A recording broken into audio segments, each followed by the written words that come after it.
14 अप्रैल 1912 को यह हिस्ट्री का वो दिन था जो कि वर्ल्ड की सबसे बड़ी लग्जरियस शिप इंग्लैंड के साउथम्पटन से अमेरिका के न्यूयॉर्क की ओर जा रहा था। इस शिप में लगभग 2224 यात्री सवार थे। जब शिप अपनी पहली यात्रा पर निकलता है, रात 11:40 पर एक आइसबर्ग से टकरा जाता है।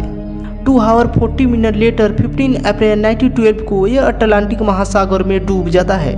इस शिप में 2224 यात्री में से लगभग 1500 से अधिक लोगों की मौत हो गई। इस शिप का नाम था RMS Titanic.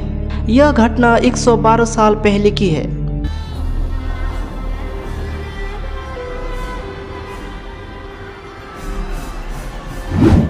Was a new breed of luxury liner. Titanic left port in Southampton, England. Among her passengers were many of the wealthy and influential. The band played the gayest tunes and American ragtime dances. The time was 11:40.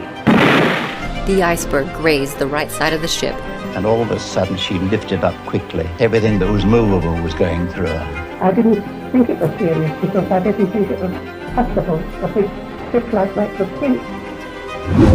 Titanic एक British यात्री जहाज था जो white star line द्वारा संचालित था। Titanic उस समय का सबसे बड़ा जहाज था। इस शिप का निर्माण बेलफास्ट हार्डेल और वुल्फ शिपयार्ड द्वारा किया गया था। टाइटैनिक की कमान कैप्टन एडवर्ड्स एस्थीम थे, जो जहाज के साथ ही डूब गए।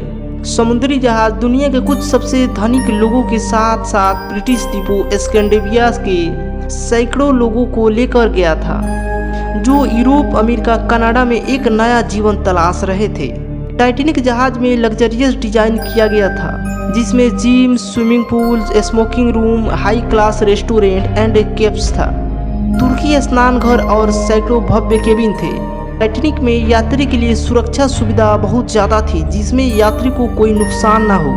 अगर शिप डूबता भी है तो जीवन रक्षा नाव के द्वारा बचा भी ली जाती है।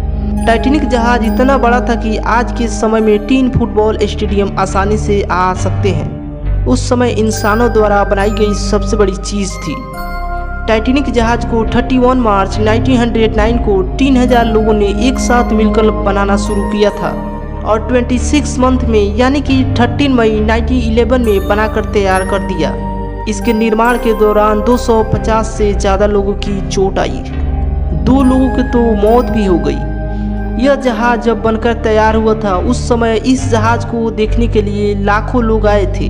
टाइटैनिक की ज़्यादा से ज़्यादा स्पीड 43 किलोमीटर प्रति आवर था। टाइटैनिक जहाज लगभग $150 मिलियन की लागत से बनी हुई थी। इसमें लगी सीटी की आवाज़ इतनी तेज़ थी कि इसे 16 किलोमीटर दूर तक सुना जा सकता था।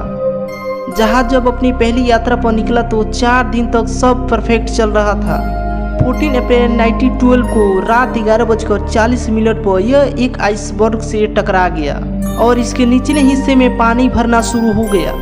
जहाज के आइसबर्ग से टकराते ही जहाज पर खौफ का माहौल पैदा हो गया, लेकिन संकट के समय कुछ समझदार लोग आगे आए और उन्हें दिलासा देते हुए कहा, डरने की कोई ज़रूरत नहीं है, हमें हिम्मत से काम लेना होगा। फिर जहाज पर मौजूद लाइफ बोट से बच्चों और औरतों को सुरक्षित उतारा जाने लगा।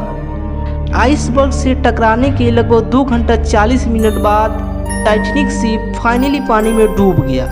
जहाज में सिर्फ 20 लाइफ बोट ही थी, जो केवल 2% लोगों को बचाने के लिए सक्षम थी। लेकिन शायद अगर जहाज पर ज़्यादा लाइफ बोट होती तो इतने लोगों की जान नहीं जाती। इस दुर्घटना में लगभग 1500 से अधिक लोग की तो डेथ हो गई, लेकिन लगभग 306 लोगों को ही लाश मिल पाई थी। बाकी लोगों की लाश का तो पता ही नहीं चला कि वो कहाँ गई। टाइटैनिक जिस पानी में डूबा था, उस पानी का तापमान 2 डिग्री सेल्सियस था, जिसमें कोई भी व्यक्ति 15 मिनट से ज़्यादा जिंदा नहीं रह सकता था। जहाज के धीरे धीरे डूबने की खबर मिलने के बावजूद भी इसके म्यूजिशियन इसके डूबने के वक्त तक गाना बजाते रहे, ताकि कुछ समय बाद मरने जा रहे लोग अपनी आखिरी समय खुशी से बिता सके। जहाज से टकराने वाला आइसबर्ग लगभग 100 फीट हाइट में था। यह ग्रीनलैंड के ग्लेशियर से आया था। एक अनुमान के अनुसार टाइटैनिक से टकराने वाला आइसबर्ग 10,000 साल पहले ग्रीनलैंड से अलग हुआ था, क्योंकि टक्कर से आइसबर्ग का भी वो काफ़ी नुकसान हुआ था। टाइटैनिक को चलाने के लिए 600 टन कोयले की ज़रूरत होती थी। इसके 860 क्रू मेंबर की टीम में 170 लोगों का काम सिर्फ कोयले को भट्टी में डालना था। इस जहाज से 100 टन धुआं निकलता था। टाइटैनिक में 4 बड़ी बड़ी चिमनी थी, बट सिर्फ 3 से ही धुआं निकलता था और चौथी चिमनी नकली थी। वो केवल जहाज का संतुलन बनाए रखने के लिए बनाई गई थी। टाइटैनिक जहाज जब समुद्र में डूबा तो जहाज के मलबे को ढूंढने में लगभग 75 साल लग गए। 1 सितंबर 1985 को टाइटैनिक के मलबे को ढूंढा गया।